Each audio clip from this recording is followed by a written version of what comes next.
Assalamualaikum warahmatullahi wabarakatuh.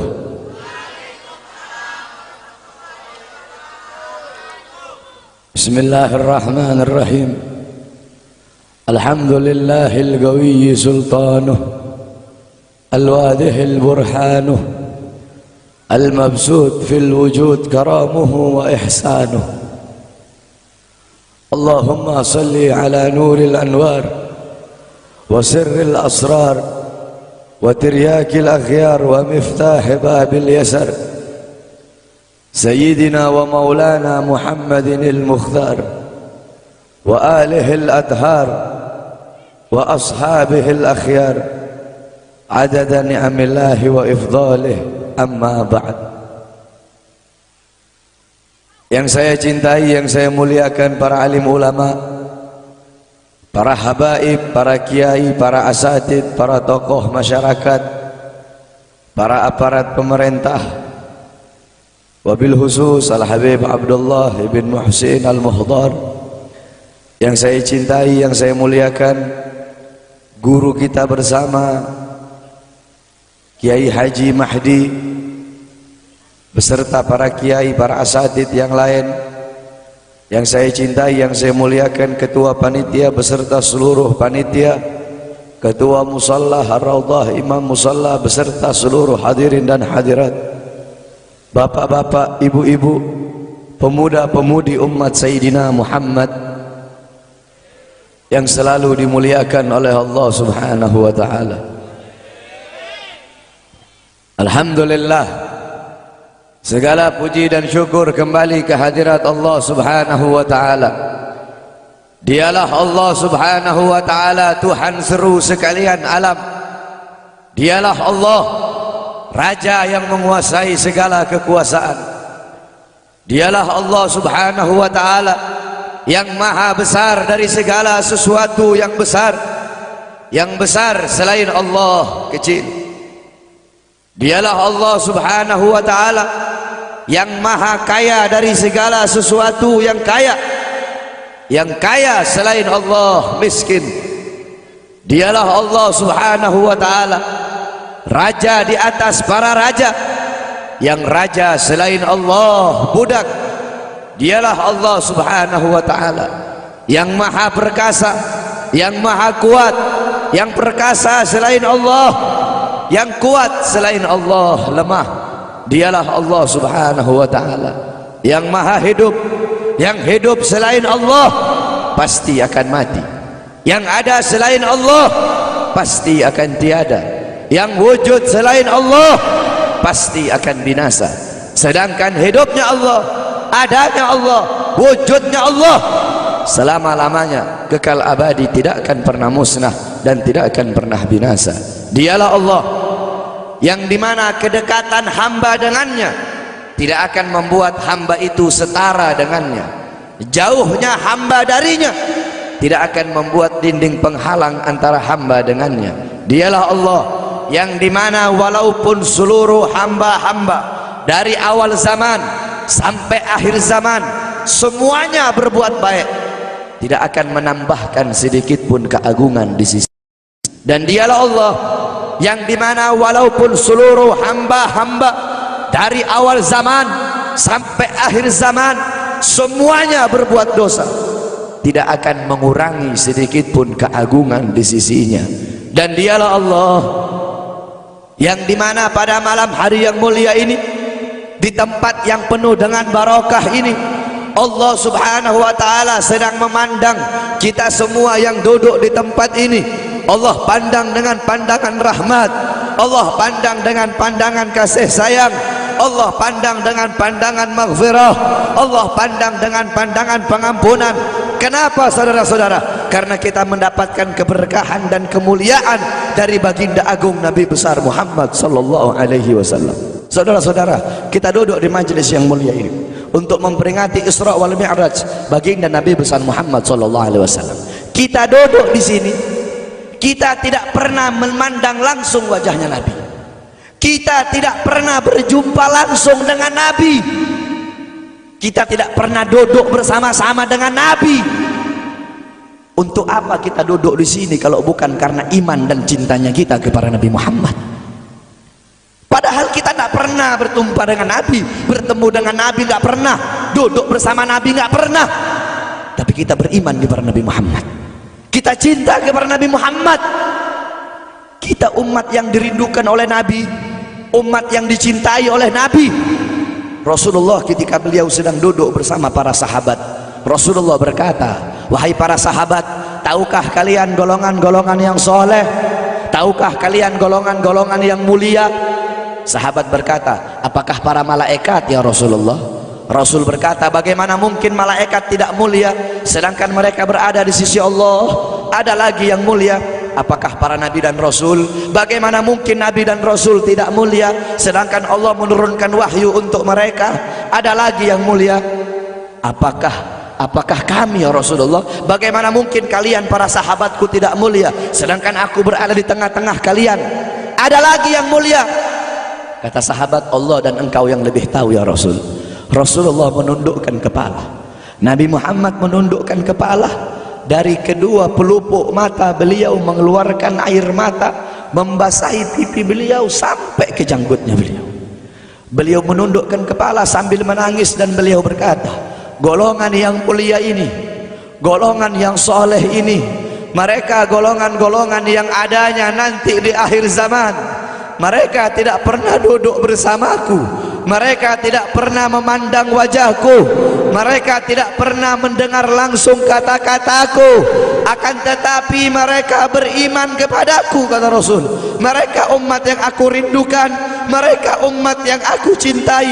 Tuba liman yarani wa amana bi, wa tuba summa tuba summa tuba liman lam yarani wa amana bi. Sungguh beruntung orang-orang yang beriman kepadaku, kemudian orang-orang yang melihatku kemudian beriman kepadaku. Dan sungguh beruntung, dan sungguh beruntung, dan sungguh beruntung. 3 kali keberuntungan, 3 kali kemuliaan bagi orang-orang yang tidak pernah melihatku akan tetapi mereka beriman kepadaku. Siapa? Kita umat Nabi Muhammad SAW. Kita tidak pernah memandang wajah Nabi, tidak pernah berkumpul dengan Nabi, tapi kita beriman kepada Nabi Muhammad. Apalagi kita umat Islam Indonesia. Umat Islam Indonesia, umat yang dicintai oleh Rasulullah. As-Sayyid Al-Habib Muhammad bin Alwi Al-Maliki, ketika beliau berziarah ke makam Nabi Muhammad, dalam keadaan sadar beliau berjumpa langsung dengan Nabi Muhammad. Di belakang Nabi Muhammad ada ribuan orang. Habib Muhammad pun bertanya, ya Rasulullah, siapa yang ada di belakangmu ini ya Rasulullah? Ribuan orang ini, ribuan golongan ini, siapa ya Rasulullah? Rasulullah berkata, ini mereka yang ada di belakangku, mereka adalah umat Islam yang aku cintai, mereka umat Islam yang ada di Indonesia, kata Rasulullah SAW. Kita dicintai oleh Rasul. Kenapa? Coba kita lihat di Indonesia, saudara-saudara.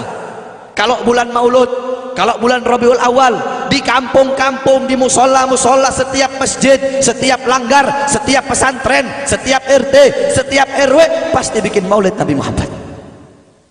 Kalau udah bulan Rajab, setiap pesantren, musola, masjid, kampung, RT, RW pasti bikin Isra wal Mi'raj bagi Nabi besar Muhammad. Negara-negara yang lain, tempat-tempat yang lain tidak seperti kita, saudara-saudara. Makanya kita menjadi umat yang dicintai oleh Rasul, umat yang dimuliakan oleh Nabi Muhammad, umat yang dirindukan oleh Nabi Muhammad SAW. Allah berkata dalam Al-Quran, laqad ja'akum rasulun min anfusikum azizun alaihi ma'anittum harisun alaikum bil mu'minina raufur rahim. Hei sekalian umat manusia, yang kaya, yang muda, yang tua, yang muda, yang kaya, yang miskin, mulai pejabat sampai rakyat, ulama sampai umat. Hei sekalian umat manusia, laqad ja'akum, telah sampai kepada kalian, telah datang kepada kalian rasulun, utusan Allah, min anfusikum, dari golongan kalian manusia, azizun alaihi ma anittum, sungguh berat baginya penderitaan yang kau alami, sungguh berat baginya kesusahan yang kau alami. Sebelum kalian susah, dia lebih dahulu susah. Sebelum kalian menderita, dia lebih dahulu menderita. Sebelum kalian menangis, dia lebih dahulu menangis. Sebelum kalian berdarah, dia lebih dahulu berdarah. Azizun alaihi ma'antum, harisun alaikum, dia menjaga kalian, menjaga akidah kalian, keyakinan kalian, tauhid kalian, syariat kalian, sholat kalian, agar kalian tidak menyimpang, agar kalian tidak tersesat, agar kalian tetap berada di jalannya Allah. Bil mu'minina raufur rahim, kepada orang-orang yang beriman beliau sangat cinta, beliau sangat sayang, beliau mencintaimu sebelum engkau mencintainya, beliau merindukanmu sebelum engkau merindukannya. Siapa beliau? Siapa dia? Dia adalah seorang manusia yang mengorbankan jiwanya, mengorbankan nyawanya, mengorbankan darah dan hartanya demi kita sebagai umat. Beliau kepanasan, kedinginan, 3 hari 3 malam makan, mengganjal perutnya dengan sebongkah batu. Perut suci beliau berbunyi. Kelaparan bukan untuk dirinya, kelaparan bukan untuk anak cucunya, kelaparan demi kita sebagai umat. Beliau seorang manusia yang pipinya pernah tertusuk duri sampai tembus ke sebelah demi kita sebagai umat. Beliau seorang manusia yang pernah wajah beliau dilempari kotoran demi kita sebagai umat. Lupakah kalian dengan air mata beliau yang menetes setiap malam demi kalian? Lupakah kalian darah suci beliau yang menetes ketika berada di kota Taif, dilempari batu demi kalian?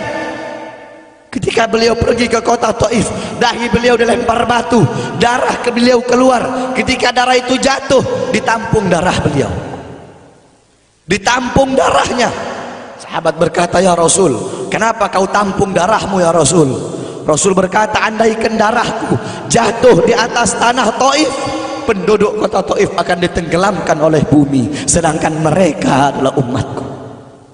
Luar biasa kasih sayang Nabi kepada kalian. Tetapi kita sebagai umat tidak tahu diri. Kita sebagai umat merusak sunnahnya. Kita sebagai umat melanggar ajarannya. Kita sebagai umat semakin hari semakin jauh darinya, meninggalkan pakaiannya, meninggalkan ajarannya, meninggalkan sunnahnya, meninggalkan kepribadiannya, meninggalkan akhlaknya, meninggalkan Al-Qur'annya. Rasulullah sallallahu alaihi wasallam yang dimana gal Sayyidina Ali karamallahu wajha, inna Rasulullah fi akhir nafsi harragat syafataihi marratain fa'algaitu sam'i fasami'tuhu yaqul ummati ummati faqubida Rasulullah sallallahu alaihi wasallam wa qala law kanatid dunya tadumu li wahidin la kana Rasulullah sallallahu alaihi wasallam fiha mukhallada. Dari Sayyidina Ali karamallahu wajhah, ketika akhir-akhir detik-detik kematiannya Rasulullah, beliau mendengar, beliau melihat dari bibir Rasulullah bergerak dengan 2 kali gerakan. Beliau mendekatkan telinganya, mendekatkan pendengarannya, dan beliau mendengar Rasulullah berkata ummati ummati, faqubida Rasul, meninggal Rasulullah sallallahu alaihi wasallam. Ketika nyawa Rasulullah akan dicabut, Rasulullah berkata kepada Jibril, wahai Jibril, aku belum puas meninggalkan umat, aku tidak mau meninggalkan mereka dalam keadaan belum diberi jaminan oleh Allah. Wahai Jibril, sampaikan kepada Allah, aku tidak minta jaminan untuk diriku, aku tidak minta jaminan untuk keluargaku, aku minta jaminan untuk umatku. Wahai Jibril, sampaikan kepada Allah. Jibril pun pergi kepada Allah. Jibril pun berkata, ya Allah, kekasihmu Muhammad meminta jaminan untuk umatnya. Allah bilang, wahai Jibril, katakan kepada Muhammad, aku tidak akan menghinakan umat Muhammad. Basyirhu fa innahu awwalu nasin kharijum minal ardi idza bu'isu. Kemudian beliau ditarik lagi nyawa beliau. Beliau berkata, ya Khalil Israel, wahai kekasihku Israel, apakah seperti ini rasa sakit ketika dicabut nyawa? Israel berkata, iya ya Rasulullah, seperti inilah rasa sakit ketika dicabut nyawa ya Rasulullah. Apakah rasa sakit seperti ini juga yang kelak, yang ya Allah, biar aku menanggung sakratul maut seluruh umat. Ya Allah, mereka tidak akan kuat, mereka tidak akan sanggup. Aku nabi mereka, aku pemimpin mereka, biar aku menanggung beban penderitaan sakratul maut mereka. Ya Allah, biar aku menanggung sakratul maut umatku. Ya Allah, di mana kita sebagai umat? Apa yang telah kita lakukan untuk Nabi Muhammad? Nabi berkorban untuk kita di saat detik-detik terakhir nafasnya, tidak memikirkan rasa sakitnya, tidak memikirkan pedihnya, tidak memikirkan beratnya. Beliau memikirkan nasib kita sebagai umat. Kelak di yaumil qiyamah, ketika para nabi dan para rasul berkata, nafsi nafsi, nafsi nafsi, diriku sendiri, jiwaku sendiri, aku urus urusanku sendiri, aku tidak bisa nolong kalian. Ketika para nabi dan rasul mereka tidak bisa menolong kita, Rasulullah Muhammad ibni Abdullah, Nabi Muhammad bersujud kepada Allah, Nabi Muhammad bertekuk lutut, beliau bermohon kepada Allah. Beliau berkata, ya Allah, aku tidak minta pengampunan untuk diriku, wala Fatimah wala Hamzah. Aku tidak minta pengampunan untuk Fatimah, aku tidak minta pengampunan untuk Hamzah, aku cuma minta pengampunan untuk umatku ya Allah, untuk umatku ya Allah. Rasulullah tidak meminta pengampunan untuk dirinya, tidak meminta pengampunan untuk anaknya, tidak meminta pengampunan untuk paman bibinya, tidak meminta pengampunan untuk keluarga atau anak cucunya, tetapi beliau meminta pengampunan untuk kalian sebagai umat. Karena begitu cintanya beliau kepada umat, karena begitu sayangnya beliau kepada umat, sampai-sampai beliau berkata, lau yushaku ahadukum bisyaukatin fi rijli la ajidu ala maha fi qalbi. Andaikan kalian, salah satu dari kalian kakinya tertusuk duri, andaikan salah satu dari kita yang duduk di sini kaki kita ada yang terkena duri, pasti kita merasakan sakit. Apa kata Rasul? Maka aku tidak merasakan apa yang kalian rasakan, kecuali yang aku rasakan sampai dalam hati aku rasakan rasa sakit kalian. Lihat bagaimana cintanya Rasul kepada kita. Apa yang sudah kita lakukan untuk Nabi? Sudahkah kita mengorbankan kedua mata kita untuk memandang hal-hal yang disukai oleh Nabi? Sudahkah mengorbankan kedua tangan kita memberi makan golongan-golongan yang dicintai oleh Nabi? Mengorbankan lidah kita untuk mendakwahkan, mensuarakan ajaran syiar Nabi? Sudahkah mengorbankan kedua kaki kita melangkah ke tempat-tempat yang diridhoi oleh Nabi? Kita masih belum bisa balas jasa Nabi, dan tidak akan pernah bisa membalas jasa Nabi Muhammad. Jangankan kita duduk di sini berjam-jam, walaupun kita duduk di sini sampai pagi kita duduk, seumur hidup kita duduk di sini, masih belum bisa membalas jasa Nabi Muhammad. Sekalipun kita merangkak, engkau merangkak dari rumahmu menuju makam Nabi, merangkak bukan dengan kaki, merangkak bukan dengan mata, bukan dengan tangan.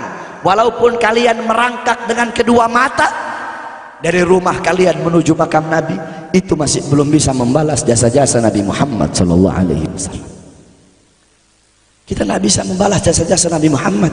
Kecintaan kita tidak ada apa-apanya. Apakah kecintaan kita lebih besar daripada kecintaan seorang anak kecil yang ada di zamannya Syekh Abdurrahman Ad-Dibai? Di zaman Syekh Abdurrahman Ad-Dibai, pengarang Maulid Diba, ketika beliau ingin berziarah ke makamnya Rasul, ketika beliau ingin ziarah ke makamnya Nabi, ada satu orang anak kecil ingin ikut berziarah. Maka kata rombongan, hai anak kecil, engkau tidak boleh ikut. Ini perjalanan memakan waktu berhari-hari, bisa 4 hari, 5 hari, bahkan sampai 1 minggu. Kau tidak boleh ikut. Pergi anak kecil tersebut. Pergilah rombongan Syekh Abdurrahman Ad-Dibai untuk ziarah ke makamnya Nabi. Tanpa sepengetahuan rombongan, ternyata anak kecil tersebut bergelantungan di bawah kereta kuda Syekh Abdurrahman Ad-Dibai. Anak kecil itu bergelantungan. Dia sampai berhari-hari gak makan, gak minum, gak tidur. Hanya apa? Hanya ingin pergi ziarah ke makam Nabi. Saking cintanya kepada Nabi Muhammad, dia sembunyi-sembunyi bergelantungan di bawah kereta, nggak makan, nggak minum, nggak tidur berhari-hari. Sampai ketika sampai di Madinah, itu anak kecil jatuh. Itu anak kecil terjatuh. Rombongan bilang, bukankah ini anak kecil yang waktu itu mau ikut? Berarti sudah berhari-hari dia di bawah kereta ini, dia nggak makan, dia nggak minum, dia nggak tidur. Anak kecil itu berlari. Anak kecil itu berlari sampai dia terjatuh. Saking bahagianya dia sudah sampai di Madinah. Dia ambil debu-debu Madinah, pasir Madinah, dia ambil, dia usapin ke mukanya. Saking bahagianya sampai itu anak mati. Anak kecil tersebut mati membawa kecintaannya kepada Nabi Muhammad. Anak kecil itu mati, gak makan berhari-hari, gak tidur, gak minum, hanya ingin ziarah ke makam Nabi Muhammad. Padahal anak kecil itu tidak pernah memandang Nabi, tidak pernah berkumpul dengan Nabi, tapi kecintaannya luar biasa kepada Rasulullah. Akhirnya anak itu dimakamkan oleh Syekh Abdurrahman Ad-Dibai di Madinah. Anak kecil itu dimakamkan di Madinah. Nah, setiap tahun Syekh Abdurrahman Ad-Dibai ziarah ke makamnya Nabi, pasti ziarah ke makam itu anak kecil. Yang anehnya, setiap Syekh Abdurrahman Ad-Dibai ziarah makam anak kecil tersebut, kubur anak kecil tersebut bergeser dengan sendirinya mendekati makam Nabi Muhammad SAW. Sampai sekarang makam anak kecil itu ada di samping Masjid Nabawi. Saking cintanya anak kecil tersebut kepada Rasulullah SAW. Kecintaannya kita nggak ada apa-apanya. Kita tiap hari maksiat, tiap hari berbuat dosa, melakukan hal-hal mungkarat, dhalalat, sayyiat. Takutlah kita kepada Allah. Kembalilah ke ajaran Nabi Muhammad. Jadikan beliau sebagai teladanmu, jadikan beliau sebagai pedomanmu. Hidupkan rumah tanggamu dengan ajaran beliau. Hidupkan kampungmu dengan dengan ajaran dan sunnah beliau. Jadikan rumah tanggamu rumah tangga Sayyidina Muhammad, kampungmu kampung Sayyidina Muhammad, desamu desa Sayyidina Muhammad, kotamu kota Sayyidina Muhammad. Man tasyabbaha biqaumin fahuwa minhum. Barang siapa yang mengikuti suatu kaum, maka dia sama dengan kaum tersebut.